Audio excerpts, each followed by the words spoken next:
Selamat pagi Pak Kep. Pagi. Ya, terima kasih Pak Kep telah menyediakan waktu untuk bersedia diwawancarai oleh saya. Ya, ini tugas dari guru penggerak Pak Kep ya, dengan modul 3.1 demonstrasi konseptual. Ya. Apa kabarnya ini Bapak Hamka Basirah? Alhamdulillah sehat, Bu. Oke, terima kasih Pak ya. Di sini Pak, saya akan memberikan pertanyaan terkait kepemimpinan Pak ya, seperti Bapak kepala sekolah yang biasa memimpin untuk di sekolah SD Ndu Depo. Pemimpinan Bapak sudah sangat baik, jadi saya ingin mewawancarai, menanyakan bagaimana cara kepemimpinan yang baik dari Bapak. Saya mau tanya Pak, selama ini bagaimana Bapak mengidentifikasi kasus-kasus atau dilema-dilema etika ataupun bujukan moral di sekolah ini Pak? Jadi untuk penyelesaian kasus-kasus yang ada di sekolah terkait dengan tenaga kependidikan maupun peserta didik, walaupun itu dari segi segi keamanan kita lihat aman-aman, tetapi tidak menutup kemungkinan 1-2 orang dari teman-teman guru itu ada hal-hal yang perlu diluruskan. Jadi solusi atau tindakan yang saya ambil adalah memberikan pembinaan kepada tenaga kependidikan yang mungkin kelihatan di kinerjanya agak beda dengan teman-teman yang lain, misalnya dari segi kehadiran, kemudian dari segi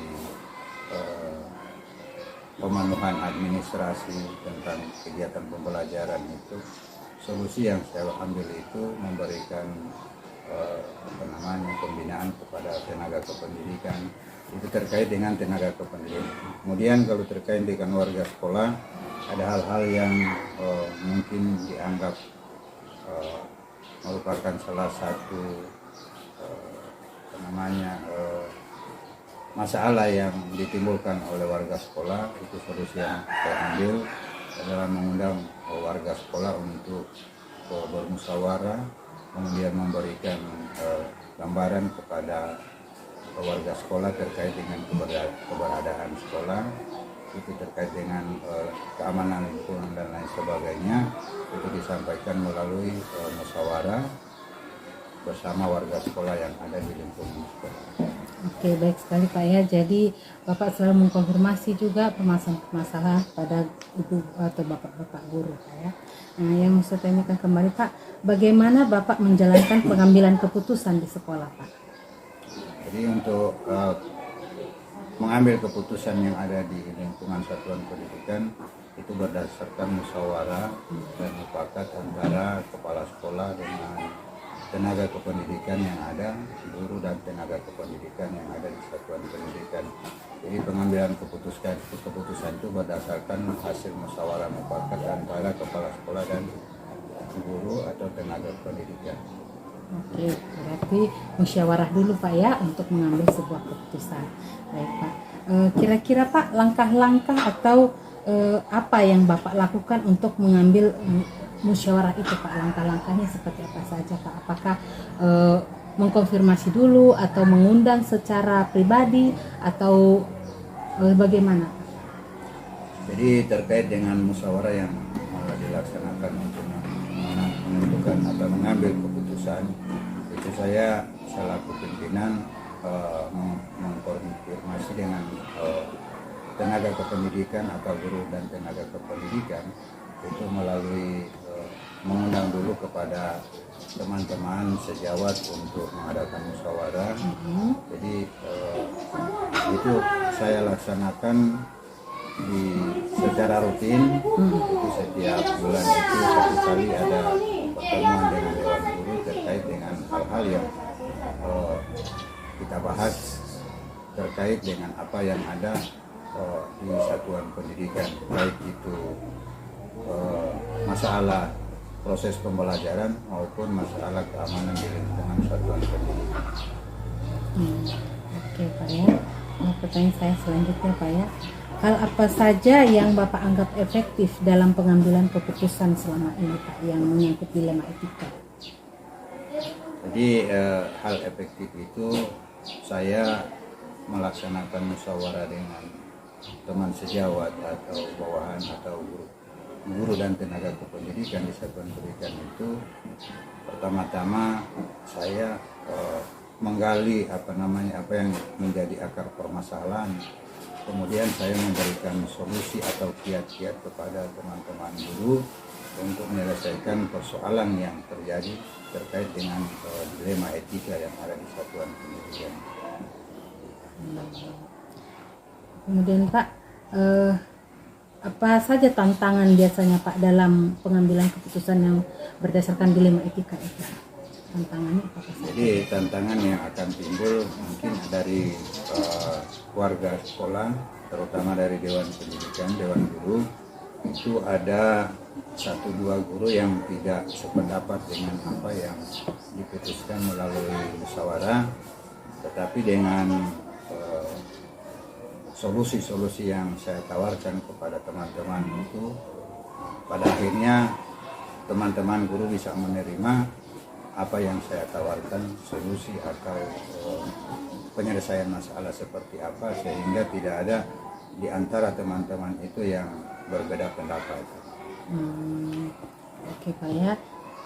Pertanyaan selanjutnya Pak, apa faktor-faktor yang mempermudah kasus-kasus dilema etika itu Pak dalam mengambil keputusan? Jadi faktor yang mempengaruhi dilema daripada pelaksanaan etika tadi itu adalah egoisme daripada teman-teman guru yang mempertahankan pendapatnya, sehingga agak sulit untuk memecahkan persoalan itu. Tetapi dengan kiat-kiat yang saya laksanakan, pada akhirnya semua bisa teratasi dengan apa yang gambaran-gambaran yang saya berikan ke teman-teman, sehingga teman-teman juga bisa menerima solusi yang saya tawarkan. Oke Pak ya, jadi Bapak juga memberikan solusi Pak ya, menawarkan kepada guru-guru. Jadi tergantung guru itu apakah bisa menerima solusi Bapak dengan baik atau tidak. Oke, baik sekali Pak ya. Nah selanjutnya Pak, saya mau bertanya, ini kira-kira pembelajaran apa yang Bapak petik dari pengalaman-pengalaman yang mengenai dilema etika yang terjadi di sekolah?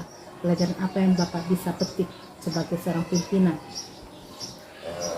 Terkait dengan dilema yang ada di satuan pendidikan, yang bisa saya petik bahwa setiap persoalan pasti ada yang pemicunya. Jadi dari pemicu itu saya pelajari akar persoalannya, akar masalahnya dari mana, sehingga bisa saya mengambil sebuah langkah untuk melaksanakan apa yang dikatakan solusi atau gambaran untuk bisa menyelesaikan persoalan. Ya, tadi Pak Kep sudah menyampaikan Pak Kep ya, dari pengalaman Pak Kep untuk pengambilan keputusan etika. Terima kasih banyak Pak Kep telah meluangkan waktu dalam wawancara mengenai kepemimpinan. Saya mengharap juga saya bisa juga mencontoh hal-hal yang baik dari Bapak Kepala Sekolah saya di Sekolah SD Negeri Dodeko. Terima kasih banyak Pak atas kesempatan yang telah diberikan kepada saya. Selamat siang para senior. Selamat siang. Bagaimana kabarnya Pak? Alhamdulillah baik. Ini saya tidak mengganggu Pak ya? Ya tidak. Saya akan melakukan wawancara Pak ya mengenai kepemimpinan sebagai salah satu tugas saya di guru penggerak di modul 3 di desa. Pak ya, saya akan mewawancarai Bapak memberikan pertanyaan terkait kepemimpinan Bapak di sekolah. Oke, ini Pak, yang pertama saya mau tanyakan, bagaimana Bapak mengidentifikasi kasus-kasus yang merupakan dilema etika atau rujukan moral yang terjadi di sekolah Bapak yang Bapak pimpin saat ini? Ya, terima kasih. Nantinya untuk mengidentifikasi kasus antara dilema etika sama rujukan moral, tentunya objeknya pelakunya siapa dulu. Nanti kalau pelakunya ke siswa, treatmentnya seperti apa. Kemudian ke guru, treatment dan solusinya seperti apa. Tentunya tahapan pertama, tentunya saya akan melibatkan beberapa rekan-rekan guru saya, termasuk guru bimbingan konseling, guru pembina kesiswaan. Kemudian ada di sekolah kami juga sudah terbentuk tim pencegahan dan penanggulangan kekerasan. Nah, sehingga dari sumber daya yang ada, saya sangat membantu saya dalam mengambil keputusan untuk dua kasus ini.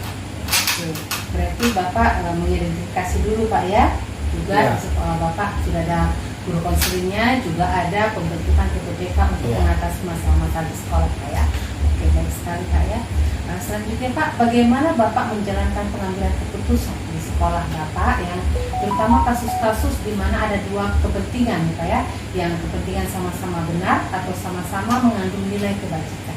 Ya, tentunya dalam proses tahapan pengambilan keputusan tidaklah mudah. Tentunya saya akan tetap melibatkan beberapa sumber daya yang ada, yakni guru-guru, yaitu guru-guru yang notabene langsung terlibat dengan siswa, karena sebagaimana kita ketahui bahwa kepala sekolah adalah pemimpin yang nantinya keputusannya berdasarkan musyawarah bersama.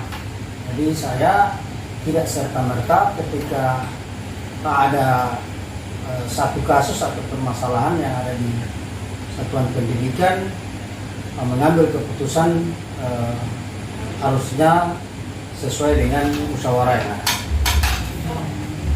Oke Pak ya, berarti Bapak melakukan tahap-tahapannya seperti melihat dulu situasi, menggunakan sumber daya Pak ya, juga pengambilan keputusan sesuai dengan kesepakatan Iya. Pak ya. Oke, selanjutnya Pak, langkah-langkah atau prosedur seperti apa yang biasa Bapak lakukan bila ada terjadi kasus-kasus di sekolah Bapak? Ya, yang pertama mungkin yang tadi tentunya kita punya ada misalnya pelapor sama terlapor.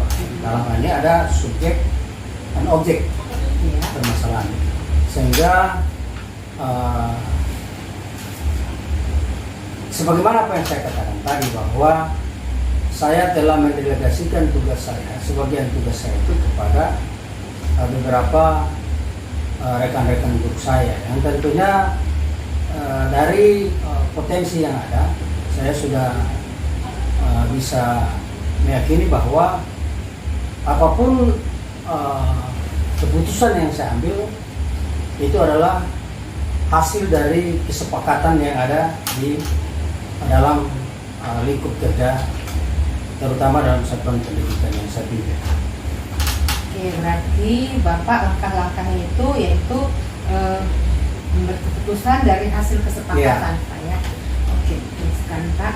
Kemudian Pak, hal-hal apa saja yang selama ini dianggap efektif untuk pengambilan keputusan dari kasus-kasus itu? Hal apa yang efektif menurut Bapak dari keputusan-keputusan itu? Efektif tidaknya pengambilan keputusan seorang kepala sekolah dilihat dari konteks permasalahan yang ada. Kalau seandainya konteks permasalahannya itu tarafnya masih sedang-sedang saja, tentunya treatment atau solusinya sangatlah mudah. Dalam hal ini tidak akan melibatkan pihak-pihak yang di luar satuan pendidikan. Dan tentunya saya tetap akan mengambil secara musyawarah mufakat. Walaupun memang kepala sekolah itu adalah pemimpin sudah satuan pendidikan, tapi itulah soal keputusan tentunya kita akan duduk bersama-sama. Oke, bijak sekali Pak ya. Jadi dalam mengatasi masalah itu Bapak selalu mencari solusi dengan musyawarah gitu, Ya. mufakat ya Pak ya. Oke, baik sekali Pak. Kemudian Pak, saya mau bertanya, hal-hal apa saja yang selama ini merupakan tantangan dalam pengambilan keputusan-keputusan tadi Pak? Ya, tantangan akan selalu ada, karena memang tidak semua tim itu punya visi serta tujuan yang sama. Tentunya bagaimana menyatukan persepsi dari masing-masing guru yang ada,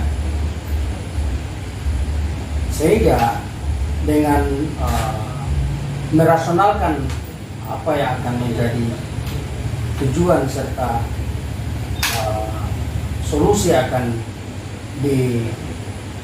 dihadapi bersama-sama, tentunya memberikan pengertian. Yani kendala atau hambatan tentunya adalah bagaimana memberikan pemahaman terhadap rekan-rekan guru terkait solusi akan diambil.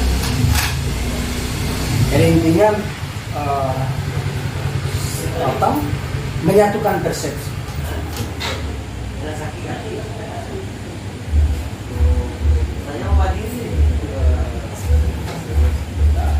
Ya, Oke, berarti Bapak memberikan pemahaman menyatukan persepsi. Iya. Kesulitannya di situ. Selanjutnya Pak, apakah Bapak memiliki sebuah jadwal tertentu dalam sebuah penyelesaian kasus dilema etika? Apakah langsung menyelesaikan di tempat saat itu juga, atau Bapak memberikan waktu supaya kondisi masalah itu tidak panas dulu baru Bapak menyelesaikannya, apa langsung diselesaikan saat itu juga Pak? Ya, tentunya kita yang pertama dua yang harus kita perhatikan. Pertama itu ini preventif better than the cure, artinya pencegahan lebih baik, mencegah lebih baik daripada obat. Kemudian yang kedua adalah mengandung asas praduga tak bersalah. Sehingga dengan dua prinsip ini kami akan selalu mengutamakan ada skala. Jadi kita ada skala prioritas tergantung konteks permasalahan yang ada. Keputusan itu tidak diambil tidak secara instan, tentunya ada tahapan-tahapan dan butuh waktu. Karena apalagi berhubungan dengan benda hidup. Kalau cuma keputusan bahwa dana soal anggaran ya itu tapi kalau berhubungan dengan perasaan tentang etika dan sebagainya itu harus butuh waktu. Oke, berarti Bapak dalam mengambil sebuah keputusan itu, menyelesaikan masalah itu memakai waktu Pak ya, bukan langsung saat itu terjadi, saat itu langsung dibahas, tidak Pak ya? Iya. Tapi memakan waktu. Oke Pak.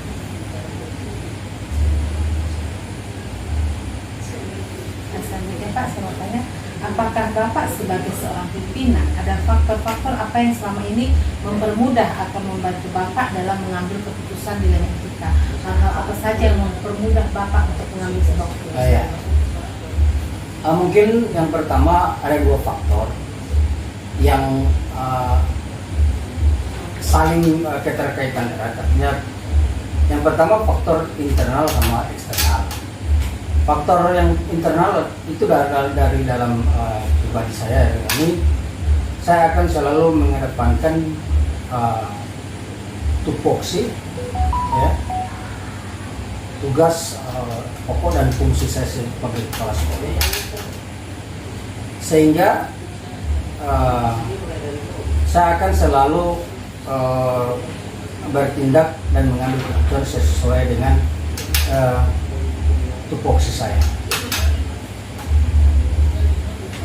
Kemudian faktor eksternal tentunya datang dari rekan sejawat. Ini dalam hal ini ya guru.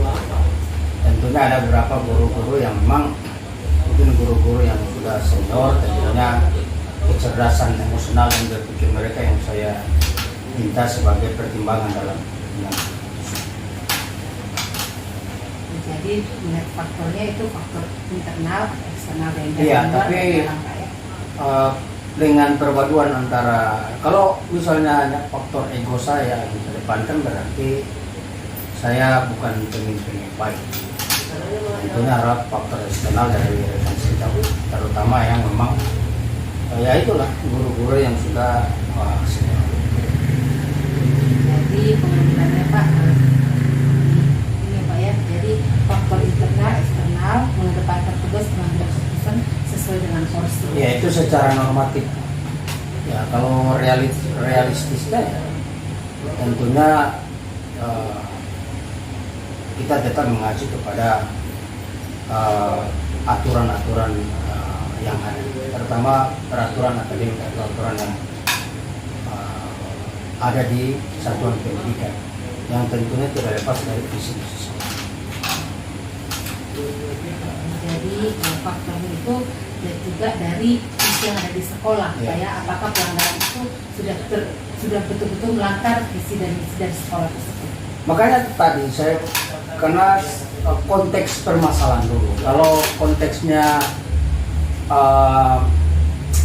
artinya skalanya, konteksnya tidak terlalu masih bisa diminimalisir, ya tentunya akan kami berikan treatment sekaligus solusinya. Tapi kalau misalnya ada agak-agak skalanya agak-agak besar, tentunya ada keterlibatan pihak-pihak yang tentunya berkompeten untuk menyelesaikan itu. Karena memang sekolah bukanlah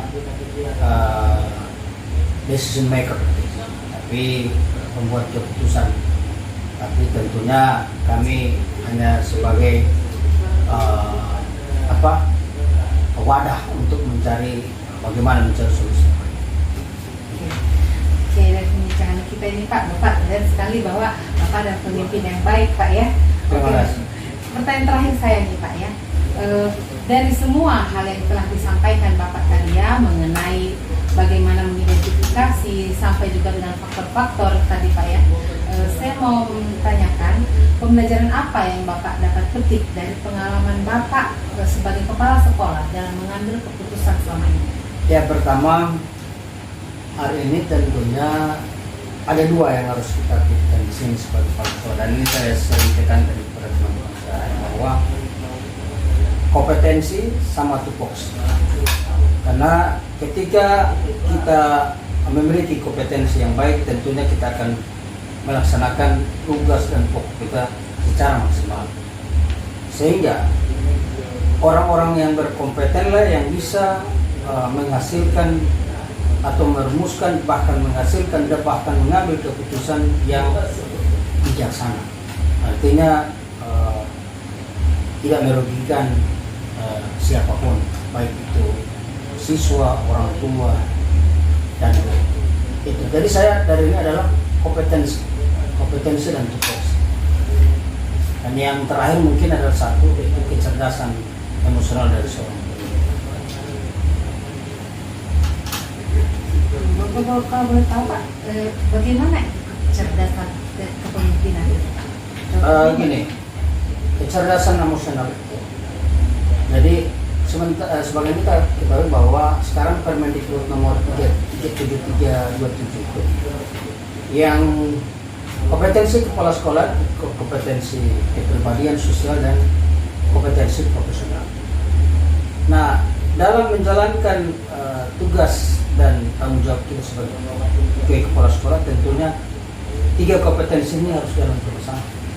Tapi di situ kita harus dibalut dengan kecerdasan emosional, karena kecerdasan berpikir kalau tidak dibarengi dengan kecerdasan emosional, sehingga akan sangat-sangat mempengaruhi keputusan yang akan kita ambil dalam memajukan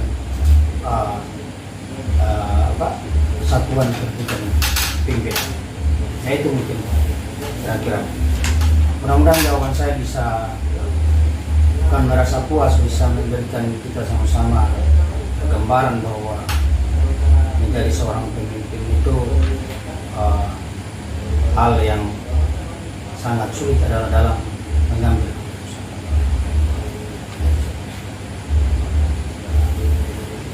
Terima kasih Pak. Senang sekali berbincang-bincang Iya, dengan Bapak, sama-sama. mewawancarai Bapak. Banyak hal yang saya petik ya Pak ya, bagaimana Bapak memimpin di sekolah Bapak, menjadi pemimpin yang baik. Nah, saya harapkan bahwa Bapak itu menjadi pemimpin yang bijak di sekolah Bapak. Terima kasih. Oke, terima kasih banyak Pak atas wawancaranya siang hari ini. Terima kasih telah memberikan waktu saya untuk berbincang-bincang. Sama-sama. Terima kasih banyak Pak. Ya.